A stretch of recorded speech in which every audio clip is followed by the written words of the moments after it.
The glass headquarters of Langley Global overlooked the entire city, its polished walls reflecting success, ambition, and wealth. Every morning, luxury cars lined the entrance as executives hurried inside carrying expensive briefcases and coffee cups. Long after they left each evening, another employee quietly began his shift. Ethan Brooks. Most people barely noticed him.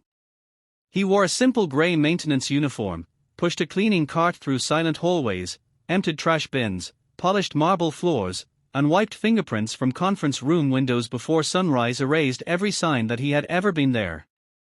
At 42, Ethan had spent 6 years raising his 11-year-old daughter, MIA, completely alone.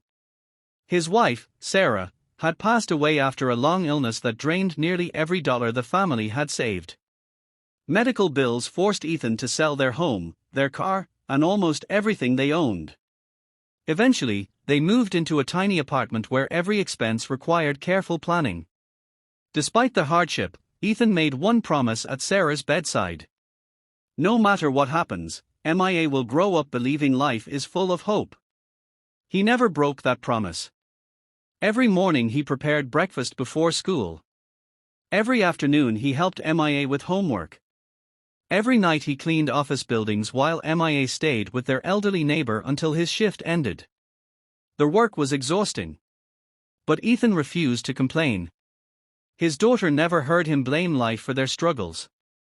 At Langley Global, however, few people knew anything about him. To executives, he was simply the cleaner. Most walked past without making eye contact. Some left coffee cups on conference tables expecting Ethan to pick them up. Others held business meetings discussing million-dollar contracts while he quietly vacuumed beneath them. He listened more than he spoke. Not because he lacked intelligence. Because he understood that humility. The grand ballroom fell into complete silence. Hundreds of guests, dressed in designer suits and elegant gowns, turned toward the entrance. Standing there was Ethan Brooks. His suit wasn't expensive, but it was spotless and carefully pressed. Beside him stood his 10-year-old daughter, MIA, wearing a simple blue dress she had proudly helped choose after weeks of saving money with her father. For a brief moment, several employees whispered to one another, "I can't believe he actually came. Did he think the invitation was serious?" Victoria Langley, the CEO and bride, froze. She remembered handing Ethan the invitation weeks earlier while everyone laughed. At the time, she had meant it as harmless office humor, never imagining he would truly attend. Ethan smiled warmly. "Congratulations," he said, offering a neatly wrapped gift. Victoria accepted it awkwardly. "Thank you. I'm glad you could make it." She expected him to leave after greeting her. Instead, the wedding coordinator hurried over. "Excuse me," she said nervously. "There's a problem." The string quartet scheduled to perform during dinner had been delayed by a highway accident. They wouldn't arrive for at least 2 hours. Guests began murmuring. The reception timeline was falling apart. Without music, the atmosphere quickly became uncomfortable. Then MIA quietly tugged on her father's sleeve. "Dad." Ethan looked down. "You still play, don't you?" He smiled gently. "Not for many years." Victoria overheard the conversation. "You play?" Ethan nodded.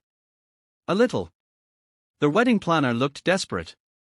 "Can you help us until the musicians arrive?" Ethan hesitated. "I don't have my instrument."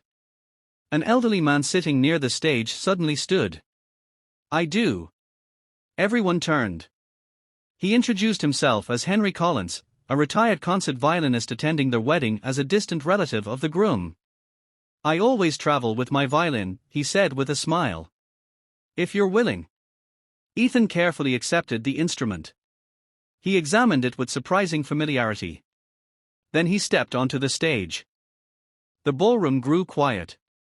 The first note floated through the air with breathtaking beauty. Conversation stopped instantly. Guests slowly turned toward the stage. The melody was rich, emotional, and flawless. Song after song filled the room. Ethan didn't simply play. He told stories without speaking. His music carried love, grief, hope, and quiet resilience. Several guests wiped tears from their eyes. Even the hotel staff paused their work to listen. Victoria stared in disbelief. "This can't be real," she whispered. When the final piece ended, the ballroom erupted into thunderous applause. Henry Collins approached the stage with tears in his eyes. "Where did you study?" Ethan smiled modestly. "I received a scholarship to one of the country's finest conservatories years ago." "What happened?" "My wife became ill." The room became silent again. "I left music to care for her. After she passed away, my daughter needed stability more than I needed a career." Henry shook his head slowly. "You didn't lose your talent." Ethan looked at MIA. "I never lost what mattered most." The conversation reached Victoria. For the first time since becoming CEO, she felt genuinely ashamed.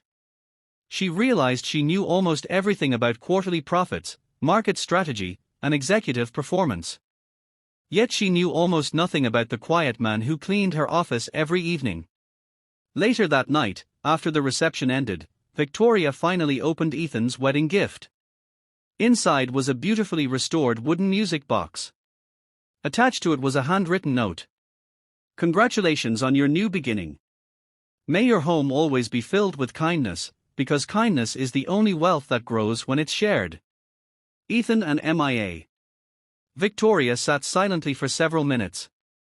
The gift couldn't have cost much. Yet somehow it meant more than many of the expensive presents stacked around it. The following Monday, she arrived at the office before sunrise. For the first time, she walked through every floor Ethan cleaned each night. Everything sparkled. She noticed handwritten encouragement notes he quietly left for overnight security guards, fresh flowers he placed at the reception desk using his own money, and small repairs he completed even though they weren't part of his job. She finally understood.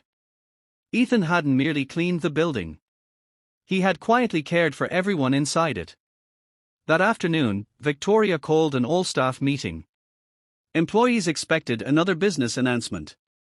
Instead, she walked onto the stage carrying Ethan's wedding gift. "I owe someone here an apology." The room became silent. She invited Ethan and MIA to the front. "I once handed Ethan a wedding invitation as a joke." She paused. He accepted it with gratitude instead of resentment. Victoria took a deep breath. "While many of us judged him by his uniform, we failed to see his character." She announced several immediate changes. Every employee, from executives to cleaning staff, would receive equal invitations to company celebrations. Educational assistance would be expanded for employees' children. Respect training became mandatory across every department.